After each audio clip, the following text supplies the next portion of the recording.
Let me tell you something that most investors today have completely forgotten. There was a time when 7% interest rates were not just possible, they were normal. There was a time when you could walk into a bank and get a certificate of deposit paying 8, 9, even 10%. There was a time when the cost of borrowing money was real, when capital was precious, when companies had to earn their returns rather than borrow their way to growth. I remember those days vividly because I built my fortune during them. And I am going to tell you something that might sound controversial. Higher interest rates are not the disaster that most investors fear for certain types of businesses. Higher rates are actually an advantage for patient investors who understand what they own. A 7% rate environment creates opportunities that have not existed in decades. Today, I am going to share the only 4 stocks I would own if interest rates hit 7%. These are not defensive plays designed to merely survive higher rates. These are businesses that will actually thrive when capital becomes expensive again. They are positioned to take market share from weaker competitors, generate higher returns on their existing assets, and compound wealth at rates that will make most other investments look foolish. But before I reveal these 4 stocks, let me take you back to a time when high interest rates shaped everything about how I invested. It was 1980. Paul Volcker was chairman of the Federal Reserve, and he was waging war against inflation. Interest rates had climbed to levels that seem almost impossible today. The prime rate hit 21.5%. Mortgage rates exceeded 18%. Treasury bonds were yielding over 15%. The entire financial system was screaming in pain. Most investors were terrified. The stock market had gone nowhere for over a decade. Adjusted for inflation, stocks had lost more than half their value since the late 1960s. People were declaring the death of equities. Business Week ran a famous cover story called The Death of Equities that argued stocks were finished as an investment class. And do you know what I was doing during this period of maximum pessimism? I was buying wonderful businesses at prices that reflected the fear and despair of the moment. I was buying companies that could thrive regardless of interest rates because they had something special, something that allowed them to prosper in any economic environment.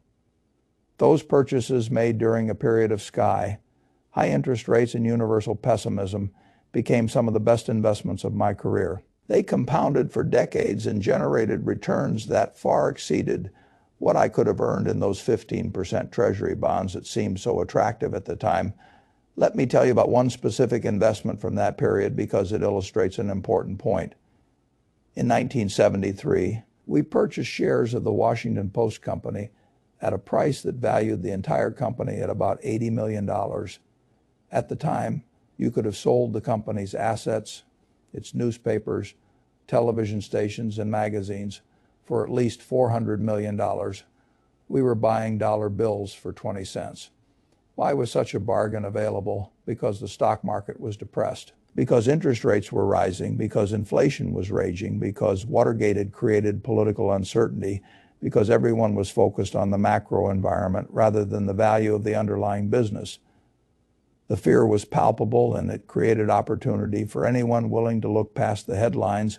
We held those Washington Post shares for decades. The investment returned over 100 times our original purchase price. And it happened not because we predicted interest rates correctly or timed the market perfectly. It happened because we bought a wonderful business at a bargain price and held it while the value compounded over time. The lesson I learned during that period has never left me. Interest rates matter, but business quality matters more. A wonderful business with durable competitive advantages will outperform a mediocre business regardless of whether rates are 2% or 12%. The key is identifying those wonderful businesses and having the courage to own them when everyone else is focused on interest rates and macroeconomic fears. Now let me explain why 7% interest rates would actually benefit certain types of businesses, because understanding this framework is essential to understanding my 4 stock picks. When interest rates rise, the cost of capital increases for everyone. Companies that rely on borrowed money to fund their operations or growth face higher expenses. Their profit margins compress. Their expansion plans become more expensive to execute. highly leveraged businesses that thrived in a zero-rate environment suddenly struggle to survive. But companies with strong balance sheets and abundant cash flow experience the opposite effect. They can earn higher returns on their cash holdings. They can lend money to others at attractive rates.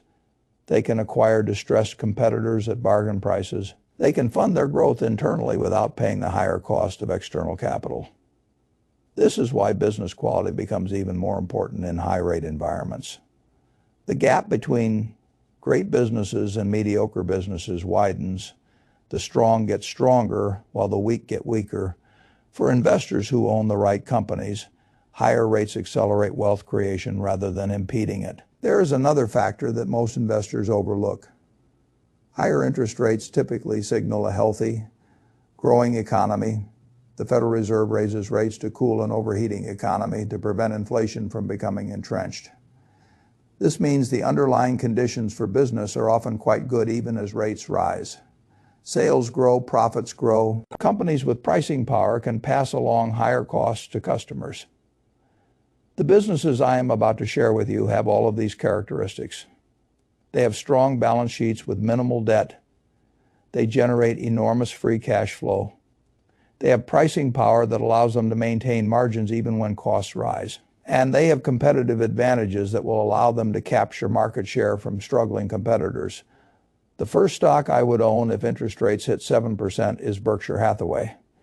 Now I know this might seem self-serving, but let me explain objectively why Berkshire is uniquely positioned for a high-rate environment. Berkshire Hathaway is sitting on over $300 billion in cash and short-term investments. In a zero-rate environment, that cash earns almost nothing. Critics have called it a drag on returns, dead money that should be deployed or returned to shareholders. But in a 7% rate environment, that cash becomes an earning asset. At 7%, $300 billion generates over $20 billion in annual interest income. That is pure profit that drops straight to the bottom line without any additional risk or effort. The cash that was a burden becomes a bonanza, but the benefit goes far beyond interest income. When rates rise, asset prices typically fall, stocks decline, bonds decline, real estate declines. Private companies become available at lower valuations. Berkshire's massive cash pile positions us to be aggressive buyers during periods of distress. This is exactly what happened in 2008 and 2009. When the financial system was in crisis, when credit markets were frozen, when other investors were forced to sell at any price, Berkshire had the cash to invest aggressively. We made investments in Goldman Sachs, General Electric, and other companies at terms that were extraordinarily favorable. Those investments generated billions in profits precisely because we had cash when others did not. Higher rates will create similar opportunities. Companies with too much debt will face refinancing at higher rates. Some will need emergency capital. Some will need to sell assets or businesses. Berkshire will be positioned to provide that capital or acquire those assets at attractive prices. Our cash hoard becomes a strategic weapon rather than a dormant asset. Berkshire's operating businesses are also well positioned for higher rates. Our insurance companies hold massive investment portfolios that will generate higher returns as rates rise. The float we collect from policyholders, money we hold between when premiums are received and claims are paid, becomes more valuable when it can be invested at higher yields. Our railroad, BNSF, is a critical piece of infrastructure that benefits from economic growth regardless of interest rates. Goods need to move across the country whether rates are 2% or 7%. And railroads have significant pricing power that allows them to pass along cost increases to customers. Our energy businesses provide essential services that are largely immune to interest rate changes. People need electricity regardless of what the Federal Reserve does. And our utility operations are regulated in ways that allow us to earn reasonable returns on invested capital. The combination of massive cash reserves, diverse operating businesses, and the flexibility to deploy capital opportunistically makes Berkshire an ideal holding for a high-rate environment. We benefit from the rates themselves and from the opportunities that high rates create. The second stock I would own if interest rates hit 7% is JPMorgan Chase. Banks are perhaps the most direct beneficiaries of higher interest rates. Their entire business model is built on the spread between what they pay for deposits and what they charge for loans. When rates rise, that spread typically widens and bank profits increase. Let me explain how this works. In simple terms, banks gather deposits from customers, paying interest on those deposits. They lend that money out to borrowers, charging interest on the loans. The difference between what they charge and what they pay is called the net interest margin. It is the fundamental source of bank profitability. When interest rates are near zero, net interest margins are compressed. Banks cannot pay negative rates on deposits. So there is a floor on their funding costs, but loan rates also compress toward zero. The spread narrows and profits suffer. When rates rise to 7%, the dynamics shift dramatically. Banks can raise loan rates immediately, but deposit rates rise more slowly because depositors are slow to move their money, and many accept lower rates for the convenience of their current bank. This lag between rising loan rates and rising deposit rates is called deposit beta, and it is one of the most powerful profit drivers in banking. JP Morgan is the best positioned major bank to benefit from this dynamic. They have the largest deposit base in the country, over $2 trillion in customer deposits.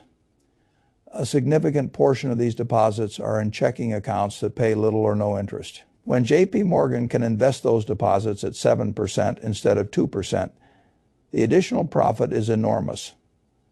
The math is staggering. On $2 trillion of deposits, each 1% increase in rates translates to $20 billion in additional annual interest income. Assuming deposit costs remain stable, even with partial pass through to depositors, the profit increase from higher rates is measured in billions of dollars annually. JP Morgan also benefits from higher rates through their investment securities portfolio. They hold hundreds of billions in bonds and other securities. As these mature and are reinvested at higher rates, the yield on the portfolio increases. This provides a sustained tailwind to profits for years as the portfolio gradually turns over. But JP Morgan's advantages go beyond the direct benefits of higher rates. They are the most diversified and best managed large bank in America. They have leading positions in consumer banking, commercial banking, investment banking, and asset management. This diversification provides stability through various economic environments.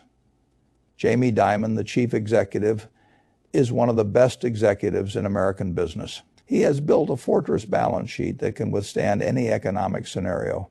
He has invested in technology and talent to maintain JP Morgan's competitive position, and he thinks long-term in ways that create value for shareholders over decades rather than quarters. When rates rise, weaker banks will struggle. Some will face deposit flight as customers seek higher yields. Some will have loan losses as borrowers struggle with higher interest expenses. Some will face capital constraints that limit their ability to lend. JP Morgan will gain market share from these struggling competitors. The strong will get stronger, and JP Morgan is the strongest. Let me also discuss something called unrealized losses on securities portfolios. During the period of rising rates in 2022 and 2023, many banks accumulated large unrealized losses on bonds they had purchased when rates were low. These losses contributed to the failures of Silicon Valley Bank and other regional banks. JP Morgan was far less affected by this problem because of superior risk management. They maintained shorter duration portfolios. They hedged their interest rate exposure more carefully. They had more diverse funding sources. When other banks were dealing with deposit flight and securities losses, JP Morgan was stable and actually benefited by acquiring failed competitors like First Republic Bank. This pattern will repeat in a 7% rate environment. Banks with poor risk management will struggle. Banks with strong risk management will survive and gain market share. JP Morgan is in the second category. Their fortress balance sheet and conservative risk practices position them to benefit from competitors' weaknesses. I should also mention JP Morgan's global presence. They operate in over 60 countries. and have relationships with corporations, governments, and institutions around the world. This global footprint provides diversification and access to growth opportunities that smaller banks cannot match. When rates rise globally, J.P. Morgan benefits from higher net interest margins across all of their international operations. The third stock I would own if interest rates hit 7% is Coca-Cola. This might surprise you. What does a beverage company have to do with interest rates? The answer is everything and nothing. Coca-Cola's business is largely immune to interest rate changes, which makes it an ideal holding when rates are high and volatility increases. Let me explain why interest rate immunity is so valuable. When rates rise, most stocks decline because future cash flows are discounted at higher rates. $1 of profit 10 years from now is worth less today when rates are 7% than when rates are 2%. This mathematical reality causes stock prices to fall across the board, but some businesses are more affected than others. Growth stocks, companies whose value depends heavily on profits far in the future, suffer the most from higher discount rates. Their distant cash flows get crushed by higher rates. Stable cash. Generative businesses with immediate profits are affected less because their value comes from near-term cash flows rather than distant promises. Coca-Cola is the ultimate stable cash, generative business. They sell 2 billion servings of their products every single day. Not next year, not in 10 years. Today, that revenue is immediate, predictable, and growing. The value of Coca-Cola comes primarily from the next few years of cash flow, not from speculative growth decades in the future. This profile makes Coca-Cola relatively immune to interest rate changes. When rates rise and growth stocks collapse, Coca-Cola holds its value because the near-term cash flows that drive its value are largely unaffected by the discount rate. Coca-Cola also benefits from its extraordinary balance sheet and cash generation. The company generates over $10 billion in free cash flow annually. They have manageable debt levels and consistent access to credit markets. They do not depend on external financing to fund their operations or growth. When other companies struggle to borrow at higher rates, Coca-Cola continues operating normally. The dividend is another source of strength. Coca-Cola has paid increasing dividends for over 60 consecutive years. In a 7% rate environment, income-generating investments become more attractive to investors seeking yield. Coca-Cola's dividend yield will likely increase to compete with higher bond yields, but the company can easily afford its dividend and will continue growing it regardless of interest rates. I should also mention Coca-Cola's pricing power. When inflation rises, which often accompanies higher interest rates, Coca-Cola can raise prices. A Coca-Cola is an affordable indulgence. People will pay an extra nickel or dime per serving without significantly reducing their consumption. This pricing power protects profit margins and allows earnings to grow even when costs increase. The stability of Coca-Cola becomes especially valuable when markets are volatile. Higher interest rates create uncertainty. Stock prices fluctuate more dramatically. Investors become nervous and seek safety. Coca-Cola provides that safety. The business will be essentially the same whether rates are 2% or 12%. That predictability has enormous value when everything else feels uncertain. Let me tell you about Coca-Cola's business model because it helps explain why the company is so resilient in any economic environment. Coca-Cola does not actually manufacture most of the beverages sold under its brand. They create the concentrate, the secret formula, and sell it to independent bottling partners around the world. Those bottlers handle the capital-intensive work of production and distribution. This asset-light model is extraordinarily valuable in a high-rate environment. Companies that need to finance large amounts of fixed assets, factories, trucks, warehouses, face higher costs when rates rise. Coca-Cola has pushed most of those capital requirements to its bottling partners. The company captures the highest margin part of the value chain while avoiding the capital intensity that creates vulnerability to higher rates. The result is a business that generates enormous cash flow relative to the capital it requires. Return on invested capital at Coca-Cola is extraordinarily high, typically above 30%. This means Coca-Cola creates substantial value even when the cost of capital rises. Many businesses that appeared profitable at a 2% cost of capital destroy value at a 7% cost of capital because their returns do not exceed the higher hurdle rate. Coca-Cola clears any reasonable hurdle rate with room to spare. I should also mention that Coca-Cola is not just a soda company anymore. They have expanded into water, tea, coffee, juice, sports drinks, and many other categories. Brands like Dasani, Smart Water, Costa Coffee, Simply Orange, Minute Maid, and Powerade are all part of the Coca-Cola family. This diversification provides growth opportunities and protection against changing consumer preferences. When consumers shift away from carbonated soft drinks due to health concerns, they often shift to other beverages that Coca-Cola also owns. The company has positioned itself to win regardless of which specific beverages consumers prefer. This adaptability ensures that Coca-Cola will remain relevant and profitable for decades to come. The fourth stock I would own if interest rates hit 7% is Apple. Apple might seem like an unusual choice for a high-rate environment. Technology companies are supposed to suffer when rates rise because their growth is in the future and higher rates reduce the present value of future cash flows. Many technology stocks declined significantly when rates began rising from their zero-rate lows. But Apple is not a typical technology company. Apple is a cash-generating machine that happens to sell technology products, and that distinction makes all the difference when evaluating how the business performs in different rate environments. Let me share some numbers that illustrate Apple's unique position. Apple generates over $100 billion in free cash flow every single year. Not revenue, free cash flow. Money left over after all expenses, all investments, all capital expenditures. $100 billion that can be returned to shareholders or reinvested in growth. This cash generation is not dependent on future growth or speculative promises. It is happening right now, today, from products and services that customers are already buying.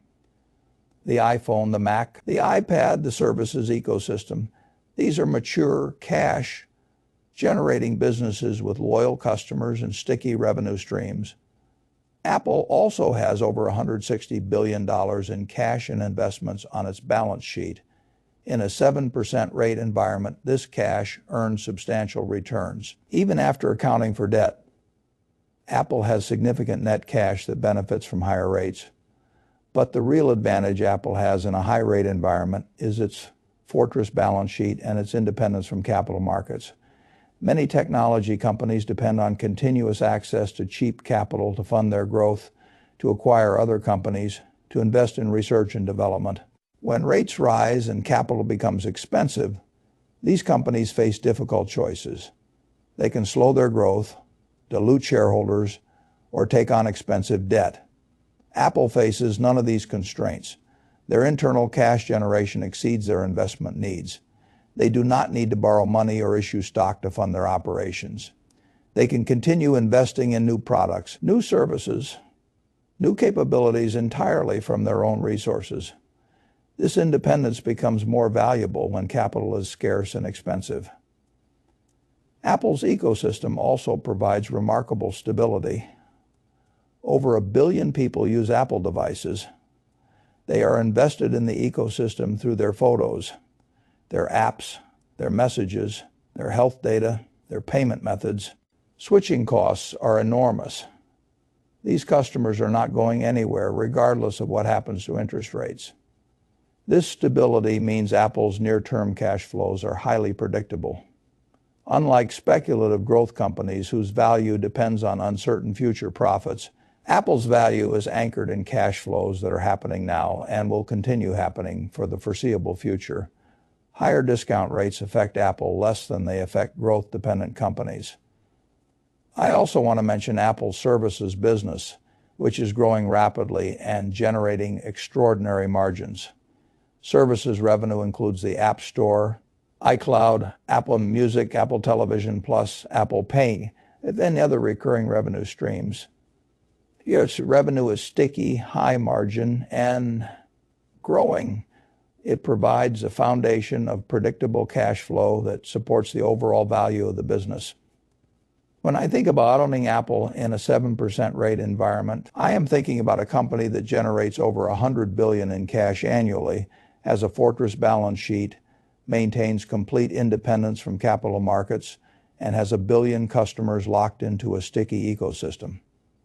That is not a typical technology company. That is a cash-generating machine that happens to operate in the technology sector. I also want to discuss Apple's capital return program because it illustrates how the company benefits shareholders in any rate environment.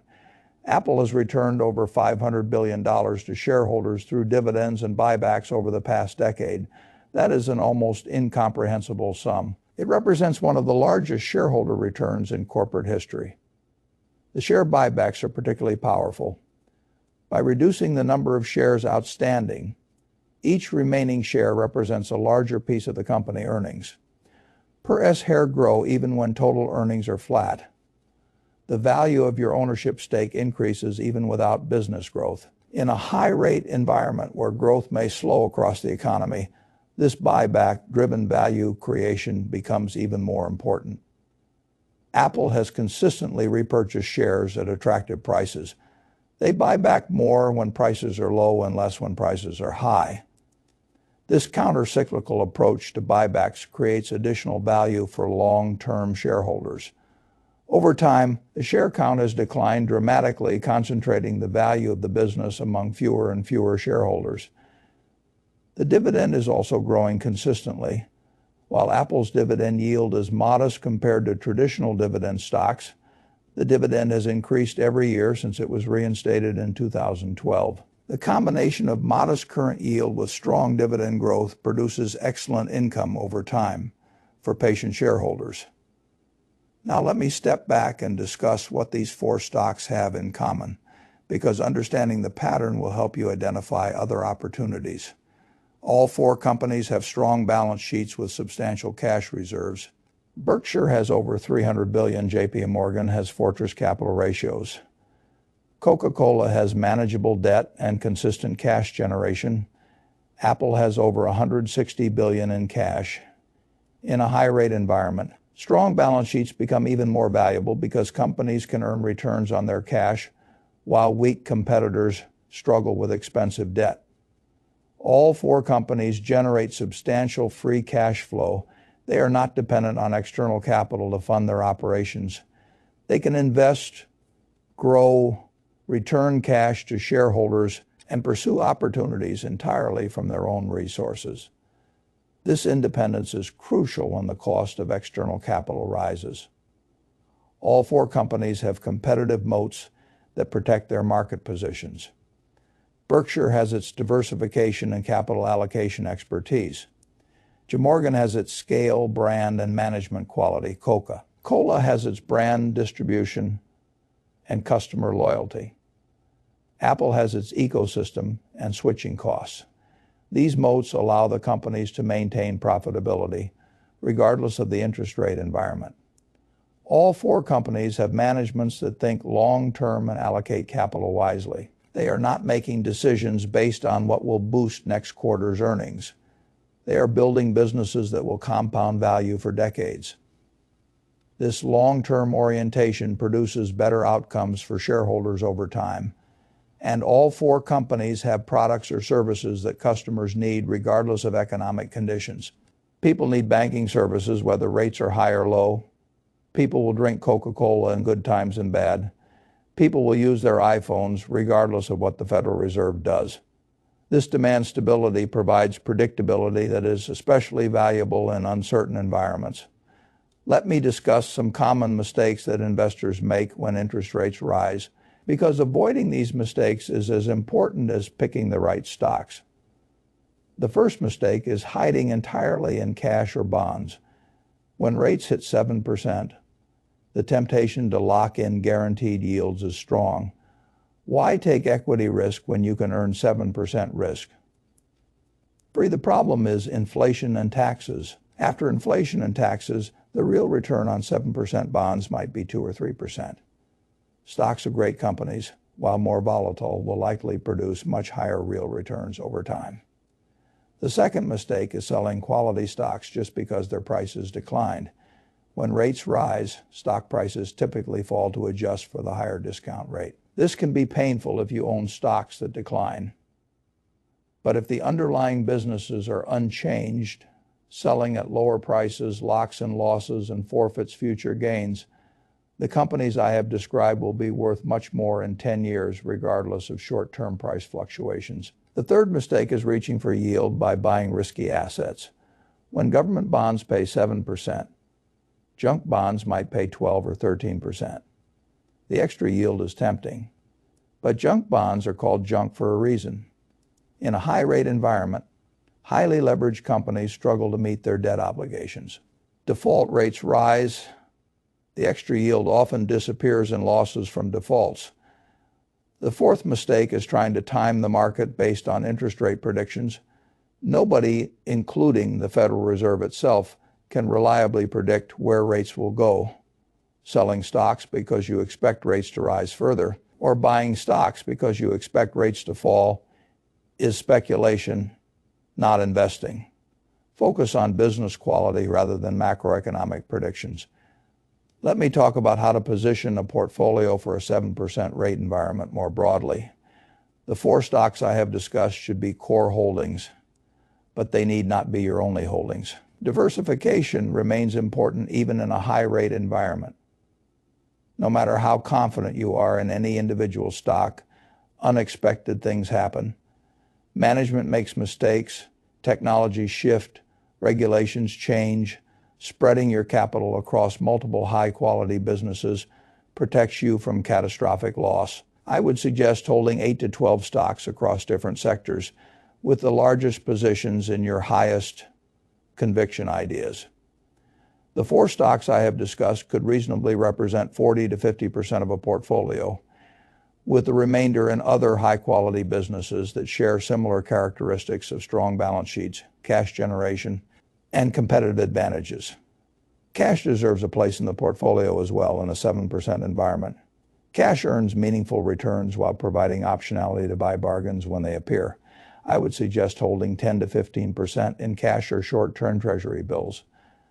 Avoid highly leveraged companies, unprofitable growth stocks, and businesses that depend on continuous access to cheap capital.